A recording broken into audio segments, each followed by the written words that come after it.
Get ready. Start. Assam is one of the most beautiful parts of India. Here we have the biggest river and sprawling mountains, green fields, and big dense forests. All these go to make this part of the country beautiful, but they also make communications difficult. We are trying and we hope we shall succeed in maintaining the beauty and at the same time improving the communications. The Communications Ministry has under contemplation the opening up here of a number of post offices and telegraph offices. It is also proposed to have landing grounds for aircraft in convenient places where other means of communication cannot be opened. When the partition came more than 50 years ago, the country was in a very difficult position regarding food. We were importing a huge quantity of food grains from foreign countries. Thank God we are now nearly out of the wood and are able to produce enough for our needs. In the same way, we hope we shall be able to surmount other difficulties which still confront us.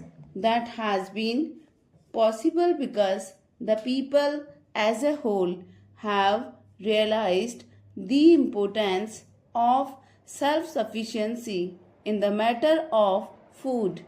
They have all helped in producing more. There is no dearth of clothes now in the country. I am hoping that any other difficulties that we still have will be solved without much delay. After all, our independence is only 6 years old, and what was not achieved, not even thought of for such a long time, has been achieved within this period. I would therefore earnestly ask you to devote all your energies to the betterment of your own conditions through the council which has been established here. A constitution can be only what its people want it to be. If you make good use of the constitutional provisions, you will find they are good enough for you. You may rest assured that the Government of India and the Government of Assam will ever be ready to give you such assistance and help as you need. We know the difficulties which you have to face. The Government of India have been trying to help you. The opportunities that you have now got are of great value.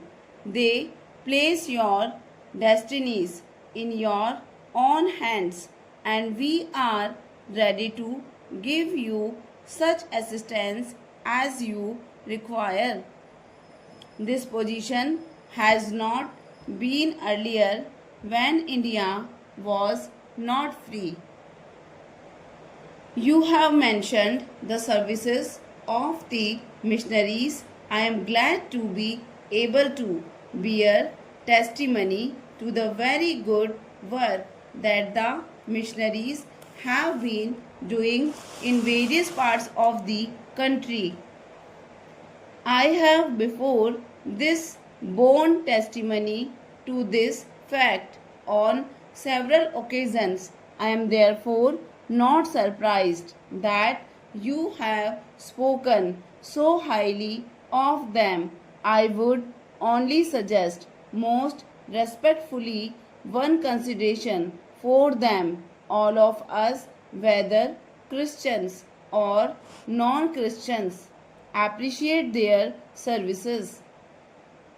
But as Mahatma Gandhi used to say, we would have appreciated their services all the more if they had not been conditioned by one thing and rendered purely out of love for you and not with a view to conversion. But that is a point which they have to consider. Our Gita tells us that our objective should be to do, to serve, leaving the results in God's hand. It tells us not to hanker for results, but only to serve. If the service had been rendered in that spirit, it would have been still more welcome. Our Constitution pledges itself to give freedom to every individual in the country to have any faith he likes. A Christian is as dear to India as a Hindu or a Muslim or a follower of any other religion. We know too that a Christian regards himself as an Indian as much as a Hindu does. That has been one of our great points, not only now but since time immemorial. To you who live in these hills, it is not necessary to point out that for reaching a peak you can go by several routes. We want everyone to feel that the peak is his and he can reach it by any route that he chooses. Therefore, there can be no objection to any Christian preaching Christianity to Indian Christians or even to non Christians, and the government is determined to give full effect to these provisions of the Constitution. I know that for some time past, some kind of agitation with regard to missionaries has been going on.